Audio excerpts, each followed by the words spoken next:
자, 여러분들이 부동산에 투자를 하려고 하면 상품에도 참 종류가 다양한데요. 오늘은 이 상품들을 비교해 주시고 그리고 시장 동향까지 파헤쳐 주신다고 합니다. 이 시간 통해서 여러분들 시장을 바라보는 안목도 키워가시기 바랄게요. 이슈 진단 만나보시죠.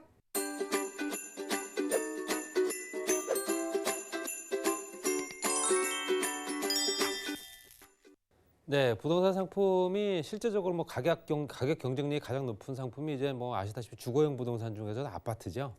그 다음이 이제 상업용 부동산, 사무실이라든가 상가, 오피스텔 뭐 이런 것들은 수익형으로 보시면 될 것 같고요. 엄연히 구분이 되고 거기에 또 토지 같은 어떤 장기적으로 봐야 되는 황금성이 약간 떨어진 상품도 있습니다. 그렇기 때문에 이걸 어떤 걸 선택하느냐가 중요한 게 아니고 과연 이 현재 상품이 어디에 있느냐가 제일 중요합니다. 이런 부분을 꼼꼼히 한번 다시 한번 짚어보시고 지금 현재 시장이 어떻게 돌아가고 있는지 그거에 대해서 간단하게 좀 준비를 좀 해봤습니다. 첫 번째로 지금 현재 시장을 어떻게 보느냐, 뭐 이건 제가 여러 차례 말씀을 드렸는데요. 부동산 상품은 어떤 상품이 되거나 재화의 가치가 있는 물건들은 항상 상승과 하락을 반복을 합니다.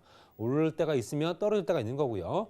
하염없이 떨어지는 게 아니고 다시 상승할 수 있는 국면을 다시 되찾는다. 그래서 이런 식으로 해서 그래프가 오르락내리락 하고 있는 이 상황에서 여기서 과연 이 형태로 평행선을 그리면서 쭉 가느냐, 그렇다면 사실 그렇게 재미가 없는 상품이겠죠. 그렇지만 우상향으로 해서 올라갈 수 있는 조건이 되느냐, 계속 우상향이 될 수 있는 조건이 되느냐, 이게 가장 중요합니다. 떨어지고 내리고 하면서도 우측으로 계속 상향할 수 있는 조건들을 만들어야 되기 때문에 지금 현재 시장은 실제적으로 후퇴기다 또는 하향기다, 지금 집값이 떨어지고 있다, 지금 사면 큰일 난다, 뭐 이런 생각들도 하고 계신 분들도 덜어 있으신 것 같아요. 후퇴기다 또는 하향기다. 제가 보는 관점에서는 지금 후퇴기도 아니고요, 하향기도 아닙니다. 지금 현재 전체적인 시장을 봤을 때 서울, 경기 또는 현재 서울 지역만 봤을 때도 서울 지역 중에서 또 입지가 다른 또 그 25개 자치구가 또 나눠져 있죠. 그렇기 때문에 당연히 이 중에서도 또 경쟁력이 있는 지역들, 지금까지 작년 9월 13일 이후부터 대책이 나오면서 작년, 재작년부터 급등했던 부동산 가격이 그만큼 회복을 해서 떨어졌느냐? 그렇지 않다는 얘기죠. 결론적으로는 많이 오르고 덜 떨어졌다. 또 현재 상황에서는 그 상태에서 머물다가 이제는 조금씩 움직이고 있는 시장이다라고 보시면 될 것 같습니다. 그래서 지금 현재 시장은 잠복기다라고 생각을 합니다. 투자 기회라든가 투자할 수 있는 여건이 된다면 당연히 현재 투자를 해서 거기서 또 수익률을 기대를 하실 겁니다. 그렇기 때문에 당연히 그래프 자체도 완만하게 올라가다가 어느 순간에 갑자기 수직으로 올라갈 수 있는 조건을 될 수도 있다는 얘기겠죠. 이때가 갑자기 급등하는 시기가 될 수 있습니다. 지난 2003년도부터 진행됐던 부동산 대책들, 이게 노무현 대통령 때 만들었던 대책들이 이런 형태로 갔기 때문에 당연히 어떤 형태든 간에 똑같은 부동산 시장을 현재 반복하지 않겠냐라는 생각을 많이 합니다. 제가 보는 관점에서는 절대 후퇴기도 아니고요, 하향기도 아닙니다. 그렇기 때문에 당연히 투자할 수 있는 가장 적절한 시기, 이 타임을 놓치게 되면 실제적으로 이렇게 좋은 시장은 다시 찾아오지 못할 수도 있다, 이렇게 말씀드리면서, 자, 주택부터 말씀드리겠습니다. 상품을 먼저 구분을 해야 되기 때문에 주택은 내가 사는 게 중요한 게 아니고 매도가 가능한 주택을 선택하셔야 됩니다.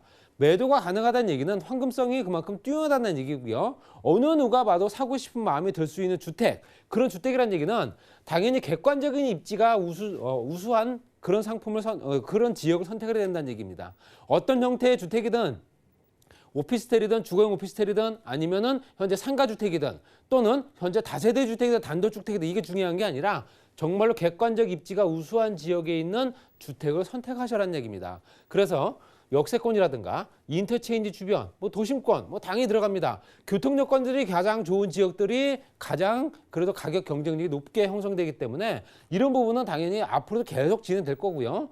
교통 여건 개선되는 지역들이 특히 더 확장이 되면서 인근에 있는 인구를 끌어들이기 때문에 당연히 부동산 가격이 오를 수밖에 없다 보셔야 됩니다. 또 재개발과 재건축 투자를 하시려고 마음을 잡수셨다면 장기적이나 선별적으로 보셔야 된다. 어느 지역에 있는 재개발을 또는 재건축을 내가 선택할 거냐, 현재 어느 시점까지 와 있고 앞으로 향후에 얼마 정도면 현재 이 사업이 끝날 수 있을까라는 희망 가치가 있는 지역들, 그런 지역들 선택이 되기 때문에 당연히 장기적으로 볼 수밖에 없는 상품이죠. 또 현재 이게 현재 정책 변화가 생기면서 지금 현재 재개발, 재건축에 규제가 들어간 상태이기 때문에 당연히 오랫동안 끌고 가야 되는 상품이다, 이렇게 보셔야 됩니다. 그리고 내가 거주하지 않을 바에는 사실 정말로 작은 집을 사셔야 됩니다. 소형화 고급화 전략이 이제 앞으로 더욱더 심화해야 될 거기 때문에 1인 가구 수가 증가할 수밖에 없는 상황. 거기에 직장인들, 전문직 종사자들, 현재 실제적으로 좋은 직장 다니는 사람들, 혼자 사는 사람들 꽤 많습니다. 이런 사람들 큰 집이 필요가 없죠. 그렇지만 그 집이라 하더라도 고급스러운 소형 주택을 찾는다는 얘기겠죠. 전용 15평 미만의 소형 고급 주택이 앞으로도 더욱더 인기를 끌 수밖에 없기 때문에 물론 말씀드렸던 이런 입지를 현재 갖추고 있는 지역이어야 됩니다. 그리고 도심 지역 내 역세권이면 직장인 수요가 많은 지역들, 뭐 이런 지역들은 당연히 최선의 투자처가 될 수밖에 없다는 내용이 현재 써져 있는 내용이 바로 그 내용이다 말씀드리고 싶고요.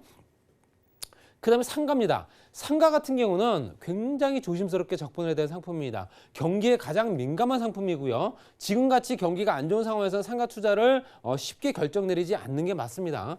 유동인구 수, 소득, 성별, 연령 철저히 분석하셔야 됩니다. 그 주변이 상권이 고급 상권인지 아니면 저렴한 상권인지 또 그 주변에 있는 거주하는 또는 유동인구들이 얼마만큼의 소득을 또는 현재 그 주변의 직장인들 또는 그 주변에 펼쳐져 있는 인프라가 과연 어떤 형태로 형성되어 있는지 내 상가만 볼 게 아니고 주변 상가를 보라 그 말씀 드리고 싶고요. 소득 굉장히 중요합니다. 성별, 연령대. 이 연령대가 높은 연령층일수록 지출을 줄일 수밖에 없기 때문에 정말로 지출이 현재 원활하게 이루어지고 있는 왕성하게 소비 활동을 이루고 있는 젊은 층들 인구가 얼마나 있는가 이것도 보셔야 됩니다. 그리고 유동인구 수 대비 매출액 비교 판단하셔라. 유동인구가 많다 해서 무조건 매출액이 높은 건 아닙니다. 현재 유동인구가 적음에도 불구하고 매출액이 굉장히 월등히 높을 수 있는 고급 상품들이 진열되어 있는 뭐 명품거리라든가 이런 지역과는 또 다르겠죠. 그렇기 때문에 그런 어떤 형태의 상가를 내가 선택하는가라는 본인이 선택해야겠지만 그런 부분은 꼼꼼히 따져봐야 된다는 거고요. 당연히 멀티상가, 요즘은 멀티상가 아니면 얘기가 안 되겠죠. 복합상가와 스트리트형 상가, 실제적으로 가로수길이라든가 경리단길 현재 예전에 있었던 상가주택 주변으로 해서 현재 아기자기한 상권들이 만들어지고 젊은 층들이 찾으면서 그 주변 상권이 활성화가 되고 그러면서 그 주변에 매출이 크게 성장되다 보니 당연히 임대료가 오를 수밖에 없고요. 당연히 이런 지역들은 주거지 배후 상가라고 보시면 될 것 같습니다. 이런 지역들은 현재 꾸준하게 계속 지속적으로 유지가 되는 게 아니라 다른 지역으로 이동하는 형태의 상가를 보실 수 있기 때문에 나중에 너무 늦게 들어가셔가지고 그 주변에 높은 가격을 지불하고 거기 매출도 오르지 않는 그런 형태로 또 현재 선택할 수 있기 때문에 신중하게 선택하셔야 되고요. 차라리 현재 내가 신흥상권, 대단지 아파트의 현재 복합상가들, 상가가 A동, B동이 있으면서 굉장히 큰 상가들이 만들어지고 그런 형태보다는 현재 인기 상권, 이미 자리 잡은 상권에 투자하시는 게 훨씬 나을 수 있습니다. 그렇기 때문에 더욱더 높은 금액을 지불하면서 그 임대료를 바로 받아볼 수 있는 그런 조건이 가장 중요하지 않을까 말씀드리고 싶고요. 물론 그런 물건들은 잘 나오진 않지만 그런 물건들을 차라리 선택하는 게 낫다. 3년, 4년 동안 관리비와 이자 부담에 정말로 소갈이 하시는 분들 굉장히 많다라는 거 말씀드리고 싶습니다. 수익형 부동산 중에서 가장 경기에 민감하기 때문에 굉장히 조심스러운 상품입니다. 거기 오피스텔 같은 경우는 소액이라든가 분산 투자 가능하죠. 여러 개 살 수 있습니다. 뭐 대출도 가능하기 때문에 당연히 내 돈 얼마 안 들이고 투자할 수 있지만 실제적으로 그 주변에 인구가 얼마나 유입이 되는지 또는 그 주변의 교통과 생활 인프라가 얼마나 잘 갖춰져 있는지 또는 현재 그 주변에 장기 체류가 가능한 인구 구성이 얼마나 되는지 잠깐 머물다 가는 사람들이 아닌 1년 이상, 2년 이상 머물 수 있는 조건들이 얼마나 되는지 그런 지역적인 개발 여건도 보셔야 되고요. 또 동일구조 입지의 공급량, 그 주변에 공급량이 700세대, 800세대, 1000세대, 동일구조의 경쟁 상대가 많게 되면 당연히 내 임대료는 높게 형성이 안 됩니다. 그런 부분에 따라서 수익률도 굉장히 점차 감소할 수밖에 없기 때문에 이런 부분도 꼼꼼히 한번 따져보셔야 될 필요가 있습니다. 또 대지 지분이 워낙 작기 때문에 시대 차익도 사실 크게 기대할 수가 없는 상품이다. 이렇게 보시면 될 것 같고요. 일단 뭐 시장 동향을 한번 보게 되면 상승합니다. 지금 현재 상승하고 있는 상황이고요. 6월 달부터 현재 7월 둘째 주까지 봤을 때도 지속적으로 상승하고 있는 상황입니다. 완만하게 상승한다 보시면 될 것 같고요. 서울 지역이 83.2%, 그다음에 강남 4구는 월등히 88%대를 넘어갔습니다. 당연히 현재 선도적으로 이끌고 가고 있는 지역이 강남이기 때문에 강남 시장이 현재 선행 지표다 보시면 될 것 같습니다. 이런 형태가 꾸준하게 연결이 되게 되면 추가 대책이 또 나온다. 그 분양가 상한제 얘기도 나오고 여러 가지 얘기가 나오고 있는 상황이 그렇습니다. 그렇기 때문에 이런 부분은 앞으로도 계속 지속적으로 유지가 되지 않겠나 말씀드리고 싶고요. 그다음에 이제 매매 가격 지수 같은 경우도 전국 수도권 지방 서울 봤을 때도 전국적으로 봤을 때는 무조건 마이너스입니다. 현재 그렇고 수도권과 지방까지도 마이너스 행진이다. 그렇지만 서울 지역은 오르는 걸 보실 수 있습니다. 0.02%. 실제적으로 7월 8일까지 기준으로 현재 나타낸 수치입니다. 당연히 매매가가 올랐으니 전세값도 같이 올랐겠죠. 이런 부분도 따라와 준다는 얘기입니다. 전체적으로 경쟁력 있는 지역들은 언젠가는 꼭 오를 수밖에 없다라고 말씀드리고 싶고요.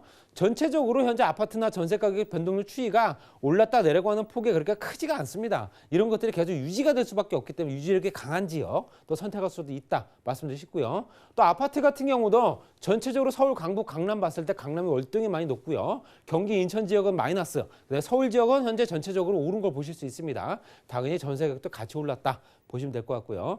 전국의 아파트 매매 전세 가격 지수도 현재 2016년도에 급등했다, 2017년도부터 급등했던 부분이 살짝 완만하게 떨어진 걸 보실 수 있는데 큰 폭이 아니다. 그렇기 때문에 이런 부분이 앞으로도 투자를 할 수 있는 조건은 조용하고 시장이 조금 더 침체에 들어갔다라고 얘기가 될 수 있는 분위기, 그 분위기에 따라서 내가 진입을 하고 빠져나가는 시기를 더 적절하게 배분하는 게 맞다. 결론적으로 말씀드리면 지금이 가장 최적기가 아닐까 이렇게 말씀드리면서 정리하겠습니다. 박영신 소장님의 무료 세미나와 1:1 무료 상담 소식입니다. 부동산 투자의 최적기는 이라는 주제로 매주 수요일과 토요일에 진행되어 오니 자세한 사항은 023153-2668번으로 문의하신 후 참석하시기 바랍니다. 부동산 놀이는 시청자 참여 방법입니다. 023153-2668번으로 전화 주시거나 013-3366-0110번으로 상담 원하시는 내용을 문자로 남겨주시기 바랍니다. 방송이 끝난 후에는 서울경제TV 홈페이지와 네이버 TV의 쌤TV 부동산 사람들을 통해 시청자 참여가 가능합니다.